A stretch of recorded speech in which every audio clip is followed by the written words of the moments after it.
Tengtude kabaruji ɗi hande oɗo subaka aljuma to guine jaltude sumgoji sarɗiyankoji komminaji ɗi fuɗɗama heɓede suudu halfinaɗude gole jaltini hanki alkamisa jamma kirɗo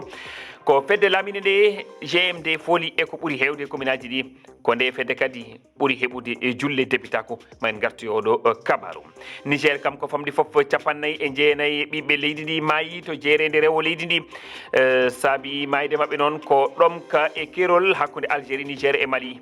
ɗum waɗi ko caggal nde camion maɓɓe iwruɗo Mali paani e lawol ko hooreɓe agades nantini oɗo kabaru. RFI fulfulde ne jokki hollude on kippuji Afrique hanuɗi tawede e foletiro windere yankewo to ko hani fuɗɗade ñande 11 lewru ndu gonɗen caggal diɗɗe Sénégal Maroc e Côte d'Ivoire hande ko diɗɗal Algérie jewteten ngal ko diɗɗal ɗo sukaɓe heftinaɓe wawɓe ndendi e mawɓe anne e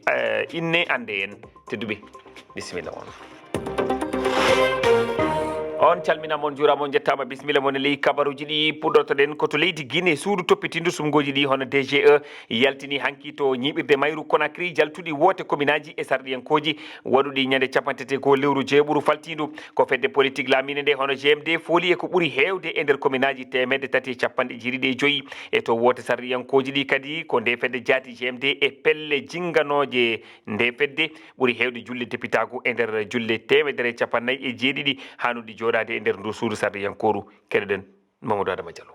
Gasi laaɓi jaltuɗi woote commune e sarɗiyanko jonnama fedde politique laamu ngun GMD fooli e ɗi suɓugoji wona e ɗi commune ji 350 fayde e leydi ndin fof ko GMD heɓi julle ɓurɗe e ɗuɗuɗe ɗen si hikka ɗon fedde Frondeg nde Abdoulaye Yero Balde ɗeyamojo ɓe politique e pelle politique ko kala heɓi seeɗa fino wotangol ardotoɗo commune on wi'e maire on ko ɓe wi'eteɓe conseiller wotanta on tigi ko yowiti e député ɓe faldeji no wi'a ini nominal e nder nokkeli 50 ko nokkeli tati pet pelle politique go fooli ɗum ko falde Kundara fedde Frondeg fooli nokkure Ɓesia e nder Conakry fedde politique AGN fooli e Matam fedde go fooli ko wiyete kon liste nationale e nder pelle politique nogay e jirati folotirɗi ko pelle politique